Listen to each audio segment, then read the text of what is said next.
Good morning, everyone. In this video, we're going to be starting lesson B, which is the 12 basic functions, which the calc teachers often call the dirty dozen. Now, on this page, if you want, you can just attempt to sketch what some of these functions look like, but you certainly don't have to. So if you want to, you can. But on the next page, we're going to be going into detail on what each of these functions look like, its key features, and its domain and range. So first, the 12 basic functions. This is, again, one of the most important sections that you will take on with you to calculus. So for the dirty dozen, you will want to know the names, the equations, the key features, and the parent table. And we'll be looking at all of those features on this page and the next. So our first function is the good old linear function. Now, what I don't like about these graphs is that they do not have arrows on the end, so I'm going to go through and put my arrows in on that line. So our most basic linear function is f of x equals x. And I call this most basic equation without any like numbers like +4 or a slope of 2, just basic old f of x equals 1x. We call this the parent function. It's the easiest version of that function that we can have. And this is important because later on in this chapter, we're going to get into transforming parent functions using transformation rules. So we have to know what the basic function looks like before we transform it. Now, our domain for this one is all real numbers, and our range is all real numbers because the entire x-axis gets covered, the entire y-axis gets covered. And if we think about it from an algebraic or equation standpoint, there's no limit or restriction on what I can plug in for x and no restriction on the outputs I can get for y. Something that is going to be kind of consistent through most of my parent functions is we have this starting point at 0, 0. My starting point is my y-intercept here, and what we're going to notice is that a lot of these basic functions have some sort of starting point at 0, 0. So our linear function, f of x equals x. Next, the good old quadratic function. Putting my arrows in. This has the equation f of x equals x squared. So this is my most basic quadratic that I can have. The domain is all real numbers, but my range is bracket 0 to infinity because it starts at a y value of 0 and we are covered going up the axis. Now, folks above, I mentioned that not only do we need to know the name and the equation, but we also need to know the key features and the parent table. So one key feature of our quadratic is it has a vertex, and our parent function has a vertex at 0, 0. So if I wanted to make a parent table for this, we would want to make sure that we center it around the vertex at 0, 0. And we would want to include at least 4 other points. -1, -2, 1, and 2. So a couple points to the left of the vertex, a couple points to the right of the vertex. That gives me 4, that gives me 1, 1, and 4. So centered around our vertex or our starting point at 0, 0, and then we get these 4 other points. And it's good to pick 4 other points just so we can really see the shape of that quadratic. Because as we start transforming it, you may want to see how wide it gets, because with only these 3 points, it actually kind of looks too close to our absolute value graph, which we will be doing down here. So for quadratics, I would like you to include those 5 points in your parent table. Our next function, which you probably haven't explicitly learned about, is the cubic function. Now, the cubic function shape is kind of like a quadratic half that goes up and a quadratic half that goes down. And it's important to note that the parent function has the swoosh going up to the right of that central point and a swoosh going down to the left of it. So our basic cubic equation is f of x equals x cubed. Its domain is all real numbers, negative to infinity to positive infinity, and its range is all real numbers as well. And again, folks, on the homework and on the test, you will be expected to be using that interval notation that we talked about previously. Now, our parent table for this one, even though this graph doesn't have a vertex, we can still say that it has this central point or starting point at 0, 0. So we're going to go ahead and center our table around 0, 0. And for this graph, I'm just going to pick 1 point below and 1 point above, or 1 point to the left and 1 point to the right. Now, how can I figure out the y values for these given x values? We plug them into our equation. -1 times -1 times -1, or -1 cubed is -1, boink, there's that point. Then 1 cubed is 1. There's my other point. Now, if I only had those 3 points, it's like, oh, I connect those with a straight line and it is a linear function. But since we know this is a cubic equation, we know that we need to curve up through the 1, 1 point and curve down through the -1, -1 point. So important that we can recognize the function from its given equation. Now, our next function is one that we saw briefly on the very first page of this unit, but I would like you to put a big highlighted box around this because this is a function you really haven't seen before, so you're going to want to make sure that you study these key features. So first, we call this the reciprocal or the rational function. Either name is appropriate. Our equation looks like this. F of x equals 1 over x. Now, as I'm looking at this graph, we're going to go ahead and put in the arrows where they should be. And notice that this graph, though it is one equation, it does have 2 swooshes, similar to our conic section. The hyperbola has 2 swooshes, but only one equation. And a reminder that we can tell that this is not a hyperbola because they are not stacked directly vertically or directly horizontally from each other. So reciprocal functions are stacked kind of on a slant. Now here, instead of having a starting point at 0, 0, I want you to write that your asymptotes start at 0, 0. So we still kind of have that basic starting point. And remember, for the reciprocal or the rational function, we have 2 asymptotes, a vertical one going through 0, 0, and a horizontal one going through 0, 0. And the reason we have these asymptotes is I can never put in 0 for x. So my domain is all real numbers except for that x value of 0, which is where that vertical asymptote is. So this notation essentially means x cannot be equal to 0. So the vertical asymptote is what makes a break in my domain values because I'm covered for that x, that x, that x, that x, closer, closer, closer, closer, -0.00001. But as soon as I hit 0, that makes this undefined. So I cannot have an x value of 0, but anything slightly to the left or slightly to the right would work. Now, my range, I also have a limitation, and that's because if I were to put 0 in for f of x, 0 equals 1 over x, there's nothing I can put in for x to make that y value 0. So because of this, y also can't be equal to 0, which is why my range has this break at 0. It goes from -infinity, we stop at 0 with a parenthesis because we never actually touch that asymptote, and then all the way up to positive infinity. So my vertical asymptote breaks up the domain. My horizontal asymptote breaks up the range. Now, making our parent table for this one is a little bit tricky because there are only 2 real points that we will use, -1 and +1. When I plug in -1, 1 divided by -1 is -1. There's my first point. Then if I plug in +1, 1 divided by 1 is 1. So those are my 2 reference points of my parent table, if you will. So what we need to know to truly graph our parent function is also the location of our asymptotes. So these points kind of give me my sideways vertices of these swooshes, and from those points I will curve out towards the asymptotes to get the shape of them. So notice that 0, 0 continues to be involved with our key features of our parent function.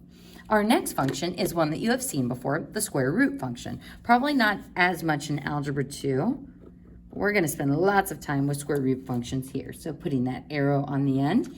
First, our square root parent function equation is f of x equals radical x. Now, my domain is bracket 0 to infinity because my x values start here and are covered going to the right.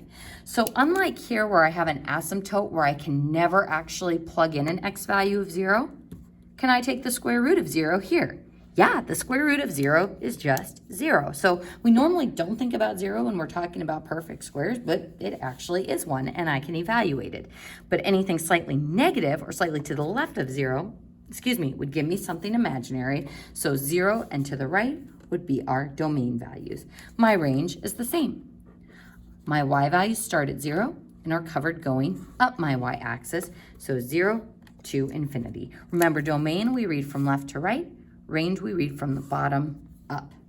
Now, our parent table for our square root function, to generate this, we start at our vertex, which is 0, 0. Again, there's that 0, 0 value again and again.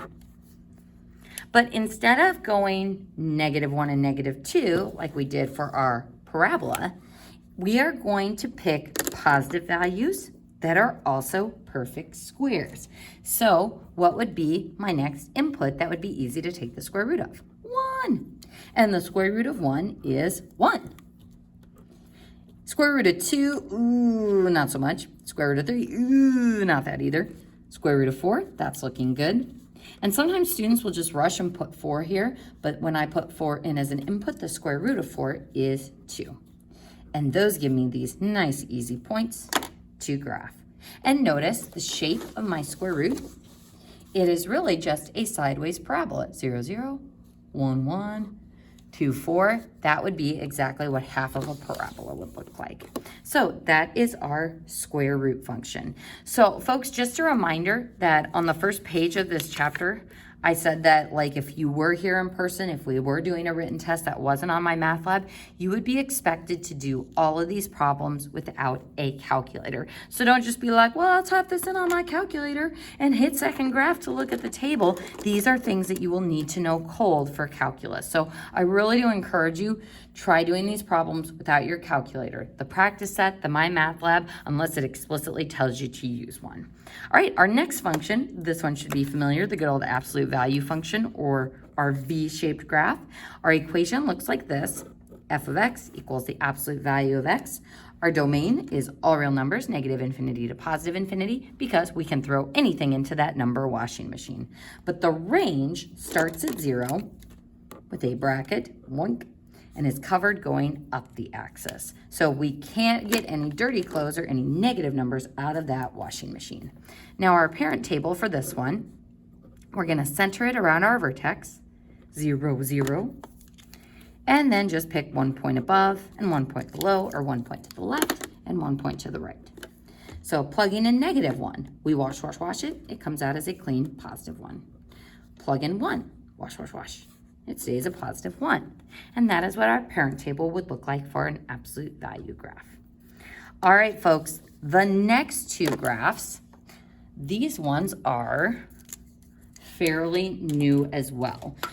You do talk about these in Algebra 2, but it's usually pretty briefly, and you don't talk about the graphs of them quite so much. We do a lot of solving with exponentials and logs in Algebra 2, but we don't look at the graphs probably as often as we should. So we're gonna be diving into these both in this chapter and quite heavily in Unit 6. So we'll be starting Term 2 with really hitting it hard with the exponentials and natural log functions. But in this chapter, you do still need to know the basic key features.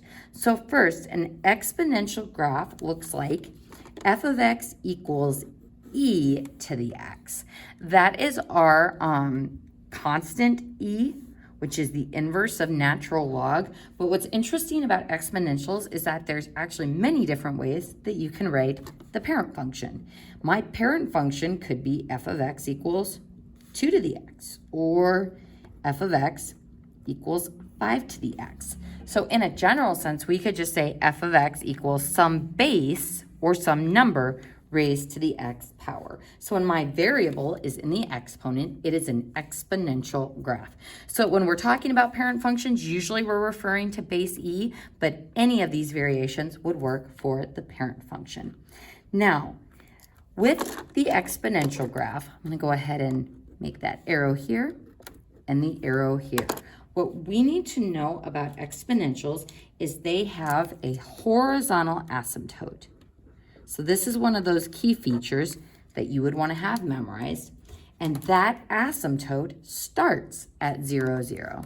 So the asymptote starts at 0, 0. So there's that central point again.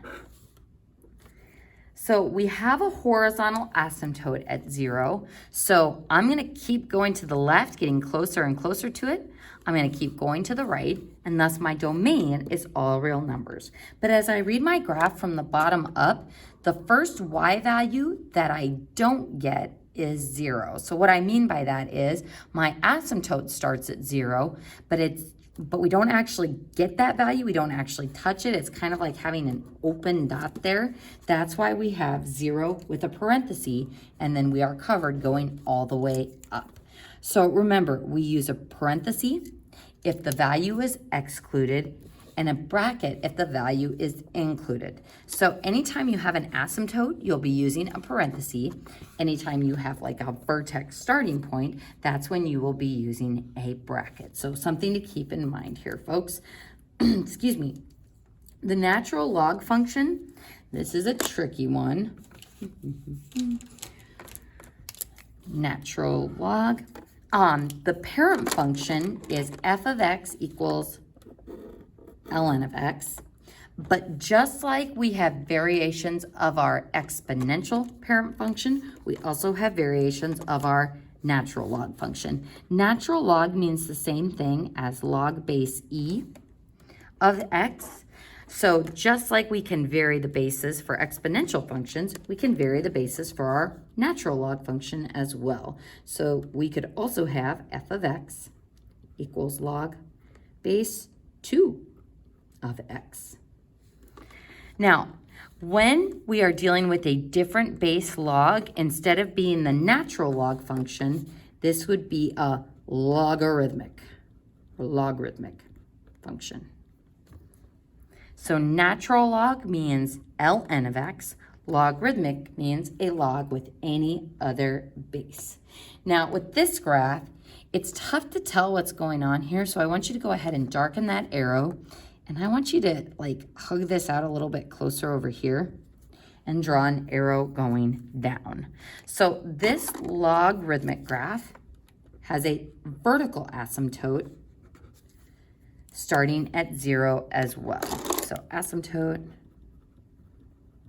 starts at 0, 0.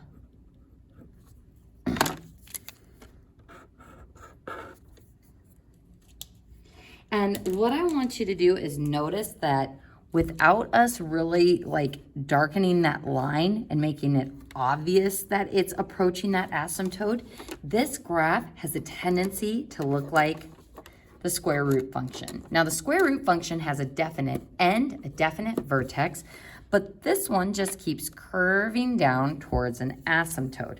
So I want you to draw an arrow between these two functions and write, they look similar on my math lab and your calculator.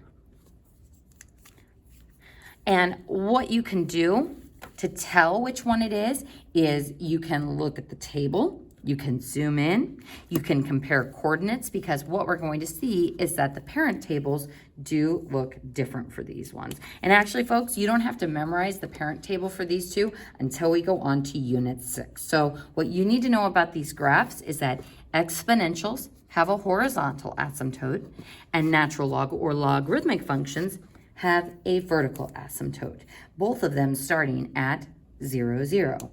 Now, what's really confusing is that the logarithmic graphs have a domain that starts at 0, that starts at the asymptote, with a parenthesis since it never actually gets that x value of 0, and it extends to the right, and the range is all real numbers. So folks, check it out. This one has a horizontal asymptote. This one's vertical. This one's domain is all real numbers. This one's range is all real numbers. This one's range is 0 to infinity. This one's domain is 0 to infinity. As you can see, it is pretty easy to get these two functions mixed up. They are very, very similar to each other because these functions are inverses. So just like square roots and quadratics, or squaring and square rooting, are inverses of each other, so they have features that are similar, these two functions are inverses of each other as well. So that is why the domain and the range are opposites of each other, or they switch spots. So folks, I'm always looking for silly little ways to remember things or keep things straight. So this is how I help my Algebra 2 students get these key features memorized before we start delving into the whys of how these equations work in Unit 6. So when I see exponential, I think of expletive. And what an expletive is a swear word. And the swear word I think of is darn, or domain of all real numbers. So exponential, expletive, darn. And I think of a guy who has fallen over saying darn because he has fallen over onto the ground. Now, the guy laying down who has fallen over says darn, and he represents your horizontal asymptote. So it's silly. If it doesn't help you, absolutely ignore it. But this is what I use to remember that exponential graphs have a domain of all real numbers and a horizontal asymptote. And once we start getting into why these equations work, you will begin to see why as well. So if I had f of x equals 2 to the x, and I plug in 0 for the y value, is there anything I can put in for x to make this true? And if you're a little rusty on your exponents and you're like, doesn't 0 work? If I plug in 2 to the 0, we get 1. And you can try negatives and decimals and all sorts of crazy things, but just like there was no way to make this true, there is no way to make this true. So that's why our y value will never be 0. Now, as far as x values go, you can plug in whatever you want for your x value. Negatives, square roots, fractions. So there are no restrictions on my domain, but my range is has a restriction at 0, but we're covered going up from that. So again, excuse me, you can think about this funny little mnemonic device. You can think about it algebraically. You can think about it graphically. So then our natural log function, what we are going to get into later on in future units, is that that part of the log has to always be greater than 0. On your calculator, if you try to take the natural log of 0, we get an error in our domain. So as a general rule, just based on how logs work, you cannot plug in 0 or any negatives into the answer part of the log. So again, we'll get into more of the algebra side later. Now, my silly little mnemonic device for this one is, since this is a natural log or a logarithmic function, I think of a tree, because that's what a log is. It's just a tree. And I'm going to draw a little jungle type tree. That is a terrible tree. And in this jungle is a lion.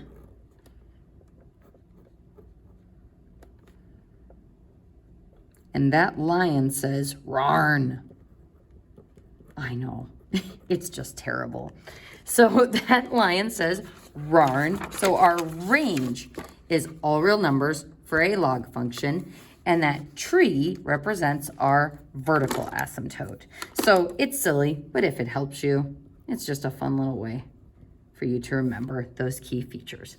So folks, everything on this page should be fairly familiar except for this one, brand new for the most part. Exponential and natural logs, you probably haven't seen the graphs too much, so fairly new. You'll want to spend some time with those. The last one on this page is completely new. Now, the first thing that I want you to notice about this function is the name. This one is called the logistic function. I think I need a wilder color to highlight this.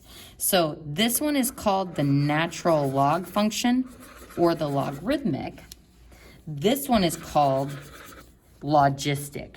You do not want to get these names mixed up. Yes, this has the word log in it, but a logistic function is very different from a logarithmic function. So I would put some stars by that. Make sure you study those names. Now, the graphs of these are very different as well. The first thing that I want you to do is draw in your arrows on this logistic function. And it's just sort of this awkward little, just this little swoosh to the graph. So this graph has asymptotes as well. It has a horizontal asymptote at y equals 1, and then a horizontal asymptote at y equals 0.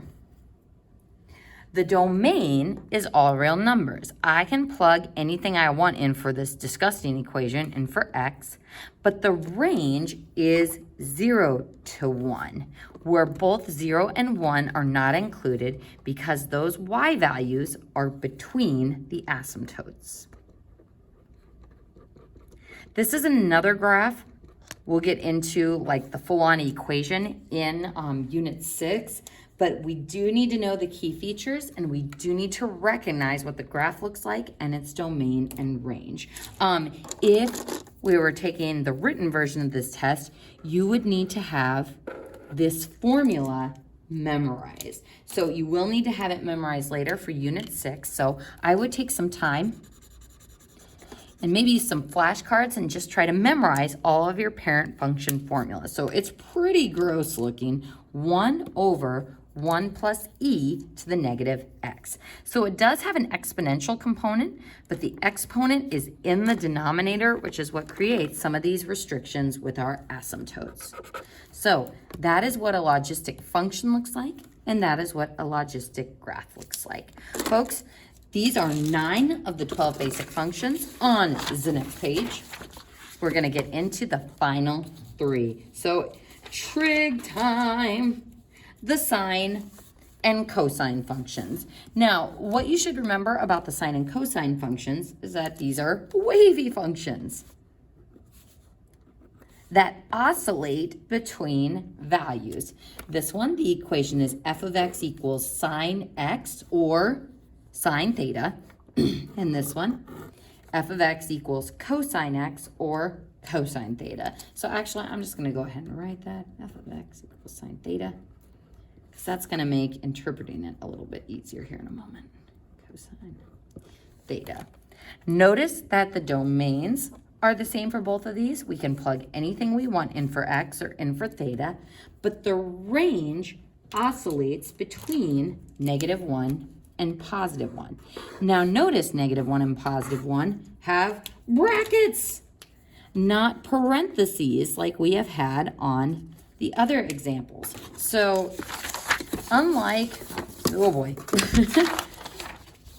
unlike here, where it's sandwiched between asymptotes that it's just going to get awkwardly close to and never actually reach, for these sine and cosine functions, these are having little almost vertex points or peaks up at the top and down below. So it actually reaches those values, which is why we use the bracket notation here. Folks, I would put a star by this because a lot of times students will mistakenly put parentheses here thinking that these have asymptotes. They oscillate between those values, but they do actually reach them. So by these functions, I just want you to write that these oscillate. That's a fun word. Oscillate. No asymptotes. They reach peak and valley values. of the -1 and +1. Now, keeping these functions straight depends on the starting value. This one, the sine function, starts at 0, 0, whereas the cosine function starts at 0, 1. So folks, I am just going to do a very, very brief little review of just a very small portion of the unit circle. So before I do that, and this is where I want to refer to these equations, if I plug in theta, theta is my x, and my output would be f of x or sine of theta. So coordinates for this graph are going to be theta for the input, and then either sine theta or cosine theta for the output. Now, if I think about the unit circle, I know some of you guys just probably got really triggered by that, pun intended. If I think about my unit circle, folks, what's the radius of the unit circle, or how far is it from here to here? The radius is 1. That's why it's the unit circle, and it's super duper simple because the radius is 1. Now, if I plug in this value, this value here is at 0 pi or 0 degrees. If I plug that in for my input, cosine is looking for the x value of that coordinate, and sine is looking for the y value. So this coordinate, if the radius is 1, would be 1, 0. So that's that coordinate. So if I asked you to find sine of 0 pi, sine is the y value, and cosine is the x value. All right, so with just this one coordinate on the unit circle, knowing that cosine is the x part of the coordinate, sine is the y part of the coordinate, we can prove that this one has a starting point of 0, 0. Because if this function has theta, sine theta, and I plug in 0 pi for the theta, then sine of theta would be 0.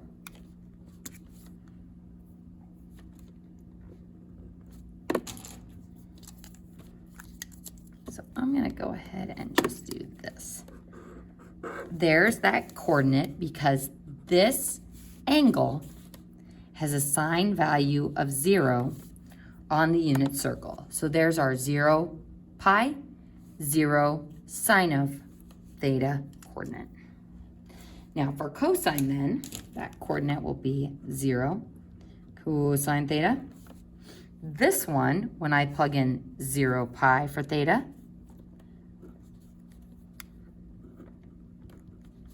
our cosine theta is 1. So 0 pi, the cosine value is 1.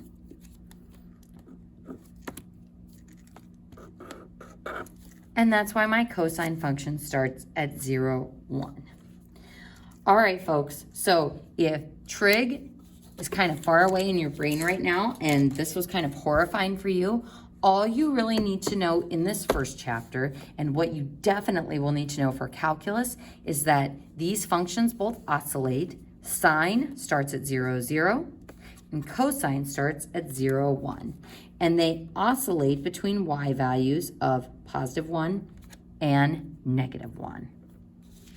All right, folks, the very last function, which you may have seen for like 20 seconds in Algebra 2, but they don't always cover it, is the greatest integer function. The greatest integer function is also called the step function, and you can see why, because the function looks like little steps. Now, you may be looking at this going, kind of looks like a piecewise function, which we're actually going to get to on the next page. For piecewise functions, yes, it does have different pieces, but it has different function definitions associated with those pieces, whereas this function only has one equation describing it. Now, folks, this is how you will type this in on your calculator. And I'm going to go ahead and write that key sequence over here. You'll hit your math button. and then number, and then int parentheses. So just to show you what that looks like, there's my math button, boink, select number. So I arrowed over to the number tab, and then option 5, I guess we'll go ahead and put a 5 by that, is int for integer. So this is helpful because if I wanted to graph it on my calculator, we could do math, arrow over to number, option 5. So integer of x, greatest integer function, pew, pew, pew, pew, pew. There are all my happy little steps. So that is why you may want to memorize this version of the formula, because that is how you will type it in on your calculator. But another way of expressing that is bracket, bracket, x, bracket, bracket, which is kind of fun to say. So both of these notations represent this greatest integer or step function. And I believe on my math lab, it prefers this notation. So you may want to know how to type that in on your calculator. Now, what's interesting about this function is how this greatest integer function works. I want you to write that the greatest integer function rounds down. So to show you how this step function works, I'm gonna go ahead and just make a happy little XY table. So let's say I plug in 0. What this operator does, just like the absolute value symbol washes our numbers and makes them come out as positive clean numbers, this is going to round down because this means what is the greatest integer less than or equal to 0. Now, less than or equal to means the greatest integer less than or equal to 0 is 0. If I plug in 0.1, what's the greatest integer that's less than or equal to 0.1? It's 0 again. So here's 0, 0. Here's 0.10. What's the greatest integer less than or equal to 0.2? We round down to 0 again. So I keep going and going and going. 0.999 is an input. 0.999, the greatest integer less than or equal to 0.999, it's still 0. So I'm not like using rounding rules. I'm always rounding down to the integer below. Now, as soon as I hit 1, the greatest integer that's less than or equal to 1 is 1. So folks, these are how my steps work. Here's 0, 0, 0.10, 0.20, 0.99990.